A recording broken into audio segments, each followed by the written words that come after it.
Assalamualaikum warahmatullahi wabarakatuh. Bismillah walhamdulillah wassalatu wassalamu ala rasulillah wa ala alihi wa sahbihi ajma'in. Sahabat CKS yang dirahmati Allah tabaraka wa ta'ala, apa yang Anda rasakan jika Anda dizalimi, dicaci, diintimidasi, bahkan berujung pada pembunuhan? Tentunya kita semua tahu bahwa ketika kita dizalimi, disakiti, kita akan berusaha membela. Bahkan lebih daripada membela, kita akan membalas. Dan mungkin balasan itu akan lebih kita lakukan melebihi apa yang kita terima. Namun sebagian orang ketika ia terzalimi, maka ia hanya mampu untuk terdiam. Dia hanya mampu sekadar mengucapkan, tidak mampu membalas dengan tindakan. Namun di sisi lain ada orang, ketika dia mampu untuk membalas, apalagi dia bisa membalas dengan balasan yang lebih, maka tentunya akan terjadi beragam masalah, bahkan pada akhirnya pembunuhan. Jemaah yang rahmati Allah tabaraka wa ta'ala, tahukah kita bahwa solusi dari terzalimi, dicaci, dimaki, dihardik, dikecilkan dan lain sebagainya adalah memaafkan sebagai solusinya.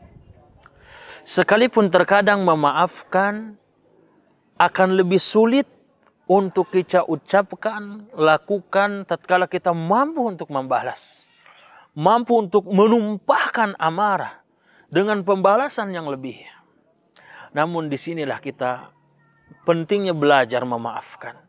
Karena memaafkan hanya milik orang-orang yang berjiwa besar, orang-orang yang memiliki akhlak yang baik, akhlak yang tinggi. Dan hal itu tercermin dari kisah-kisah yang Allah tabaraka wa ta'ala sebutkan di dalam Al-Quran. Kisah yang pertama adalah kisah bagaimana Nabi Yusuf mampu memaafkan saudara-saudaranya di tengah ia mampu untuk membalasnya. Kisah yang panjang itu, kisah yang mereka bagaimana Nabi Yusuf diseret, dihardik, bahkan dibuang ke sumur. Terekam dalam benak dan pikirannya jejak-jejak dari kehidupan, kezaliman saudara-saudaranya. Namun pada puncak saudara-saudaranya butuh, ia mampu untuk memaafkan. Ia mengatakan, la yathriba alaikumul yaum yaghfirullahu lakum wallahu arhamur rahimin. Hari ini tidak ada tercaan, tidak ada permusuhan. Yaghfirullahu lakum, Allah telah mengampuni kalian. Dan aku telah mengampuni, memaafkan kalian. Pemaaf hanya dimiliki oleh jiwa-jiwa yang besar, jiwa yang luhur. Karena memaafkan akan menenteramkan jiwa, pikiran. Hal itu juga tercermin dari kisah yang kedua. Kisah yang sebagian para ulama mendhaifkan dan sebagian yang lain mengatakan ada permasalahan di sanadnya. Namun hal ini menarik untuk kita sampaikan. Hari di mana ketika Fathu Makkah, sahabat-sahabat Rasulullah Shallallahu Alaihi Wasallam berduyun-duyun masuk ke kota Makkah.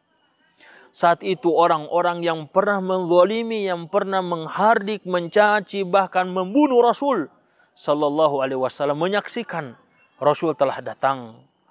Rasul akan melakukan apa yang Rasul kehendaki. Sehingga mereka ketika bertemu dengan Rasul merasa takut, merasa khawatir. Karena mereka sadar apa yang telah mereka lakukan. Tetapi lihatlah bagaimana jiwa besar Rasul seorang pemaaf. Rasul menyampaikan kepada kaumnya, "Madza tadhunnun anni fa'ilun bikum?" apa yang kalian fikirkan? Hendak apa yang bisa aku lakukan untuk kalian? Di tengah pada kekhawatiran tersebut, orang-orang kafir Quraisy mengatakan, akhun karim, ibnu akhin karim, bahwasanya engkau adalah orang yang karim, orang yang mulia, anak dari orang-orang yang mulia. Ia ucapkan ketika dia kalah, tatkala Rasul mampu untuk membalas, tapi jiwa besar itu keluar darinya. Rasul mengatakan, idhahabu fa antum tulaqa. Pergilah kalian, dan kalian itu akan menjadi orang-orang yang bebas, orang-orang yang dimaafkan. Sahabat CKS yang dirahmati Allah tabaraka wa ta'ala. Dari kisah Nabi kita Muhammad sallallahu alaihi wasallam mengajarkan kepada kita bahwa memaafkan akan lebih sulit kita lakukan di tengah kita mampu untuk membalasnya. Tapi hal itu akan mudah bagi orang-orang yang memiliki jiwa besar untuk memaafkan. Kisah ketiga. Kisah yang datang dari manusia terbaik setelah Rasulullah sallallahu alaihi wasallam. Itu kisah dari Abu Bakar As-Siddiq. Ketika beliau selama ini senantiasa memberikan nafkah, memberikan sedekah, infak kepada segelintir orang. Salah satunya adalah Mastah.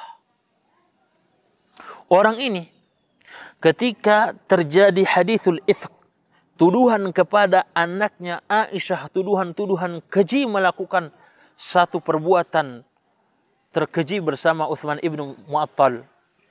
Maka Abu Bakar As-Siddiq radhiyallahu ta'ala anhu menyampaikan, aku akan berhenti untuk memberi kepadanya karena alasan yaitu anaknya dituduh seperti ini dan seperti itu.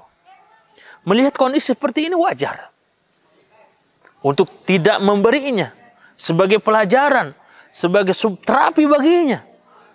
Tetapi Allah tabaraka wa ta'ala menegurnya dengan firman-Nya, "Falyafu wal yasfahu ala tuhibbuna Allah ayyaghfirallahu lakum." Maka maafkan, rangkullah dia. Bukankah engkau juga mencintai jika Allah memaafkan kamu?